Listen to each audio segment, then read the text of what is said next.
গেল ৫ আগস্ট তীব্র গণ আন্দোলনের মুখে পদত্যাগ করে ভারতে যাওয়ার ৮ দিন পর এই প্রথম নীরবতা ভাঙলেন বাংলাদেশের সাবেক প্রধানমন্ত্রী শেখ হাসিনা। দাবি জানান, জুলাইয়ে ছাত্র জনতা আন্দোলনের সময় হত্যাকাণ্ড ও নাশকতার সাথে জড়িতদের শাস্তির।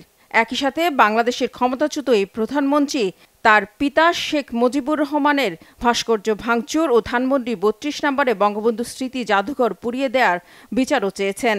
৩ পৃষ্ঠার তার এই বিবৃতিটি মঙ্গলবার রাতে নিজের এক্সে প্রকাশ করেন শেখ হাসিনার ছেলে সজীব ওয়াজেদ জয়। তবে শেখ হাসিনা কোথা থেকে এই বক্তব্য দিয়েছে এবং ঠিক কবে দিয়েছেন তা উল্লেখ করা হয়নি। বিবৃতিতে জুলাইয়ে ছাত্র জনতা আন্দোলনকে নাশকতা, অগ্নিসন্ত্রাস ও সহিংসতা হিসেবে উল্লেখ করেন তিনি।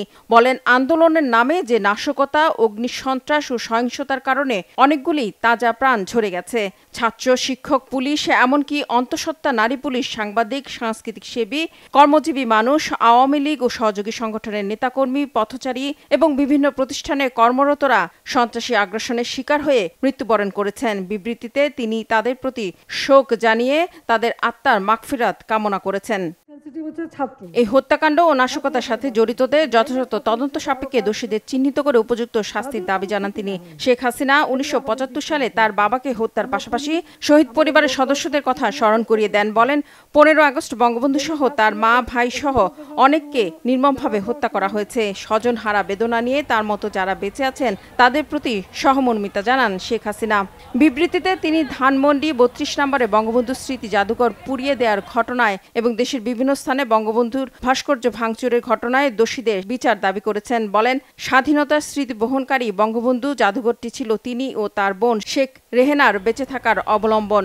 এর মধ্য দিয়ে জাতির পিতা বঙ্গবন্ধু শেখ মুজিবুর রহমানকে চরম অবমাননা করা হয়েছে উল্লেখ করে দেশবাসীর কাছে এর বিচার চান। বিবৃতিতে সাবেক প্রধানমন্ত্রী শেখ হাসিনা যথাযথ মর্যাদার সাথে জাতীয় শোক দিবস ১৫ আগস্ট পালনের আহ্বান জানান। গেল ৫ আগস্ট বাংলাদেশ থেকে ভারতে যাওয়ার পর এখন পর্যন্ত সেখানেই আছেন শেখ হাসিনা। যুক্তরাজ্য, ফিনল্যান্ড সহ ইউরোপের বেশ কয়েকটি দেশে রাজনৈতিক আশ্রয় চাইলেও এখন পর্যন্ত কোনো দেশই তাকে আশ্রয় দিতে রাজি হয়নি। শেষ পর্যন্ত কোথায়, কবে আশ্রয় পাবেন শেখ হাসিনা, কি ঘটবে তার ভাগ্যে, তা একমাত্র সময় বলে দিতে পারবে।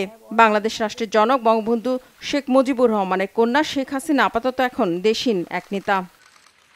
রিফাত জামান, বাংলাভিশন নিউজ ডেস্ক।